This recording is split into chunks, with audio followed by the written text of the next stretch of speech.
1,000,000 infantry, 200 chariots with scythes to cut horses' hooves, pits dug as traps for our cavalry, 1,500 bowmen. Will the Persian move? He hugs the earth like a child hugs its mother. Make camp here. Make camp?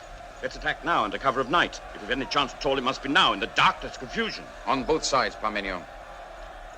I will not steal a victory. If I am to be destroyed, let it be by the light of day. Tell the men to rest. The Battle of Gaugamela. The Battle of Gaugamela, 1st of October 331 BCE, also known as the Battle of Arbela, was the final meeting between Alexander the Great of Macedon and King Darius III of Persia. After this victory, Alexander was, without question, the king of all Asia. Gaugamela, means the camel's house, was a village on the banks of the river Bermodus.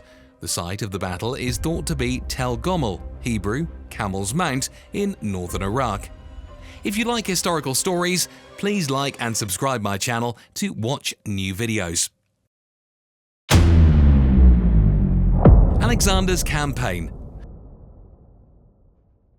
Following the assassination of Philip II, his father, in 336 BCE, Alexander and his army left their home of Macedonia for the last time and set out on a goal of conquering all of Persia. After crossing the Hellespont, Alexander travelled northward where he met and defeated the Persians under the leadership of the Greek mercenary Memnon at the Battle of River Granicus. As in future meetings with Alexander, Darius and his generals continually underestimated the abilities of the young Alexander.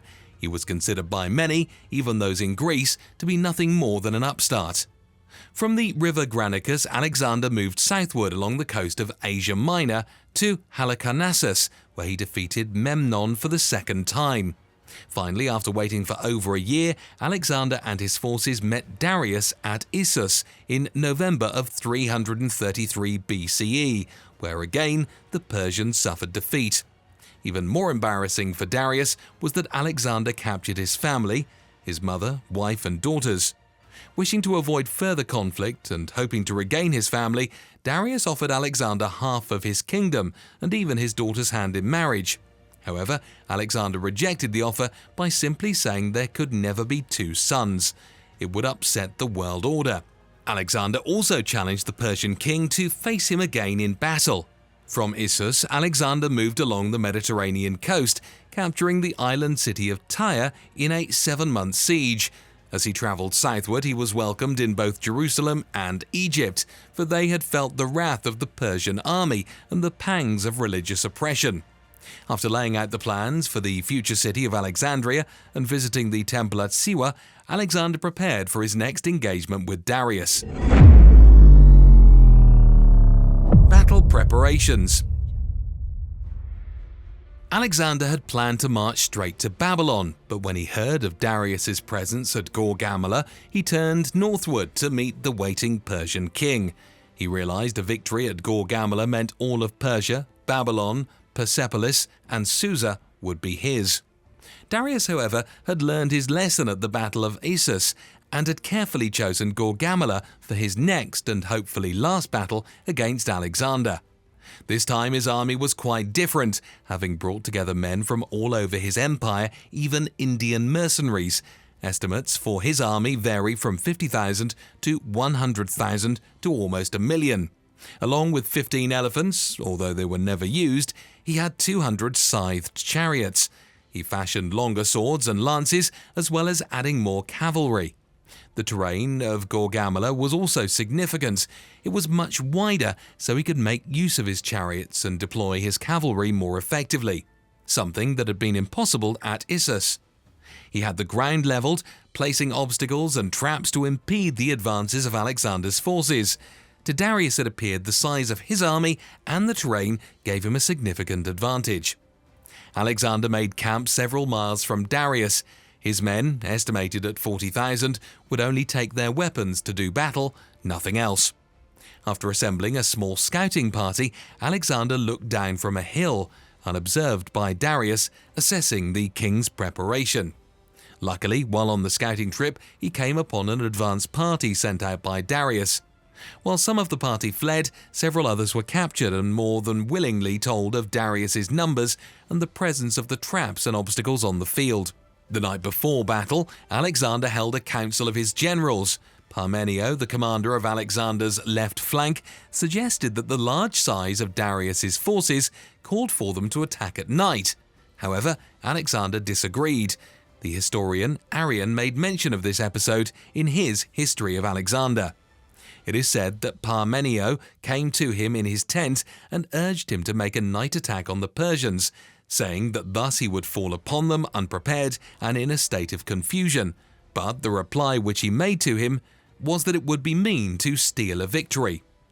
Later, as Alexander addressed his men, he spoke of the forthcoming battle, reassuring the typically superstitious Macedonians that an earlier eclipse of the moon was a sign of victory. Battle. On the day of battle, Alexander is said to have overslept, as he had done previously. He made sure his men were well fed and well rested. Darius's men, on the other hand, had been awake all night, fearing an attack that never came. As Alexander looked across the battlefield towards the Persians, Alexander called out individual soldiers by name, speaking of their bravery in other battles and asking them to fight again for Macedonia. As he spoke, an eagle, a favorite animal of Zeus, flew overhead and towards Darius. To Alexander, this was another omen of victory. As in every other battle, Alexander and his companion cavalry took position on the right flank, while Parmenio, as usual, held the left flank. Stationed in the middle were the well-trained Macedonian phalanx, with more light infantry and archers on either side. Alexander also did something different. He chose to place infantry at angles on the ends of both the right and left flanks to protect against a possible flanking maneuver by the Persians. He also placed additional Greek infantry to the rear of the centre. As the battle began, Alexander and his companions immediately moved to the right at an oblique angle. Following Darius's orders, the Persians, under the leadership of Bessus, moved to their left, countering Alexander in an attempt to outflank him. As the Persians moved further and further to their left and into terrain that had not been cleared, an opening or gap was created. According to some historians, this entire move by Alexander had been a feint. Seeing the opening, Alexander formed his men into a wedge and quickly moved to his left and into the clearing, charging the shocked Darius. While Alexander was challenging the Persians on the right, Darius sent his scythe chariots towards the Macedonian centre, a move that failed to have the effect Darius had hoped. As the chariots approached, the phalanx merely opened ranks, allowing the chariots to pass through. The Persians were immediately set upon by the infantry, and hand-to-hand combat soon followed. Back on the right, Alexander, spying Darius, seized upon the opportunity and threw a spear at the shocked king, missing him by inches. Just like at Issus, Darius realized that victory was hopeless and fled. Plutarch, in his Life of Alexander, spoke of Darius's flight. Darius, now seeing all was lost, that those who were placed in front of him were broken and beat back upon him, that he could not turn or disengage his chariot without great difficulty, the wheels being clogged and entangled among the dead bodies, was glad to quit his chariot and his arms, and mounting it is said, upon a mare that had been taken from her foal, betook himself to flight. When the Persians on the left flank saw their king flee the battlefield, they quickly gave up the fight and were soon routed.